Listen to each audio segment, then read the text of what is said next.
Hello, welcome to our new video. So এটা এমন একটা ইভিনিং স্টোরি যেদিন মা একদমই বাড়িতে ছিল না, আমি এবং আমার বোন ছিলাম। আর আমাদের সেদিন যা যা ইচ্ছা হয়েছে সেগুলোই করে গেছি। তার মধ্যে একটা ইচ্ছা এই ভিডিওর মাধ্যমে দেখালাম। আমাদের সেদিন ইচ্ছা হয়েছিল আমরা চিকেন কাবাব খাবো, কিন্তু চিকেন কাবাব বানানোর জন্য আলটিমেটলি কিছুই ছিল না, শুধু চিকেনই পড়েছিল। সো 30 মিনিটস আগে চিকেনের মধ্যে একটুখানি জিঞ্জার গার্লিক পেস্ট, লঙ্কার গুঁড়ো, মিট মশলা অ্যান্ড একটুখানি নুন দিয়েছিলাম, দিয়ে ভালো মতন ম্যারিনেট করে রেখেছিলাম। 30 মিনিটস পর সেটাকে ফ্রিজ থেকে বার করে নিয়ে একটা প্যান বসিয়েছিলাম, যার মধ্যে বাড়িতে একটুখানি বাটার খুঁজে পেয়েছিলাম, তার থেকে একটুখানি বাটার ওর মধ্যে দিয়ে দিয়েছিলাম। যদিও আমি বাটার খেতে একদম পছন্দ করি না, তবুও এটাতে একটু না দিলে ভালোও লাগবে না, বিকজ আমি অয়েলটাকে একটু অ্যাভয়েড করি। সো সেই কারণে মনে হলো একটুখানি বাটার দেওয়াই যেতে পারে, তাই একটুখানি বাটার দিয়ে সেটা যতক্ষণ না মেল্ট হলো একটু ওয়েট করলাম। মেল্ট হয়ে যাওয়ার পর একে একে চিকেনগুলো দিয়ে দিয়েছিলাম।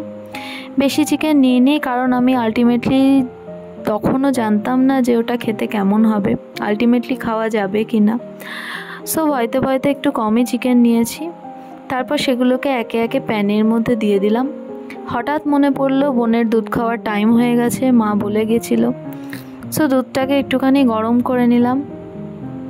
গরম করে ওর ফেভারিট একটা কাপে দুধটাকে ঢেলে দিলাম।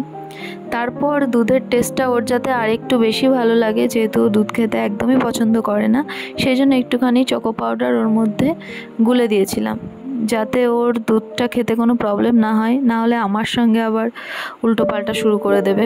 আর ও দুধ না খেলে আলটিমেটলি দোষটা আমারই হবে, আমি ঠিকঠাক টাইমে ওকে দিইনি, আমি ওকে খাওয়ার কথা বলিনি।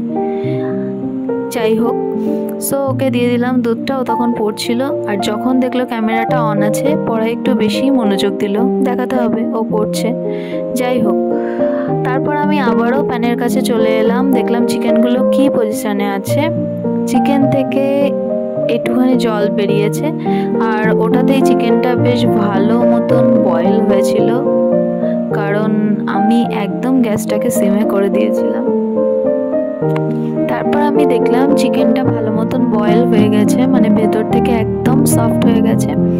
তো আমি অপোজিট পার্টটা যাতে ভালোভাবে কুক হয় সেই কারণে ওগুলোকে একটু উল্টে পাল্টে দিলাম, দিয়ে সমস্ত চিকেনটাকে একদম সেন্টার পয়েন্টে এনে রেখেছিলাম প্যানের, যাতে হিটটা ভালো মতন লাগে।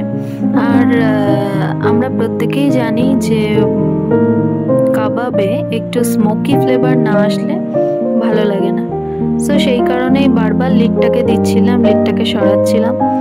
লাস্ট টাইম যেবার আমি লিডটাকে সরালাম, তখন দেখলাম ওটা ভালো মতন কুক হয়ে গেছে অলরেডি। একটু যে পোড়া পোড়া ব্যাপারটা থাকে ওটাও চলে এসেছে, একদম যে ধোঁয়াটা বেরোয় সেটাও বেরোচ্ছে। সো তারপর ওটাকে একটা প্লেটের মধ্যে সার্ভ করে দিলাম। তারপর সেই প্লেটটাকে নিয়ে গেলাম যেখানে বোন পড়ছিল সেখানে, কারণ ও ওই কাবাবের যে অ্যারোমাটা বেরিয়েছিল, ওই অ্যারোমাটা আমার যেমন ভীষণ ভালো লেগেছিল, ওরও মারাত্মক ভালো লেগেছিল। পড়তে পড়তে অনেকবার জিজ্ঞেস করে ফেলেছে যে হয়েছে, ওটা কি আদৌ হয়েছে, এরমভাবে বারবার জিজ্ঞেস করেছে। সেই কারণে প্রথম বাইটটা আমি ওকেই দিয়েছিলাম। ওই বলবে যে আমি কেমন বানিয়েছি, যখনই যা কিছুই রান্না করি ওই ফার্স্ট বলে যে সেটার টেস্ট কেমন ছিল। তো এইবারও তেমনটাই হলো। এটাই ছিল আমাদের ইভিনিং স্টোরি। টাটা।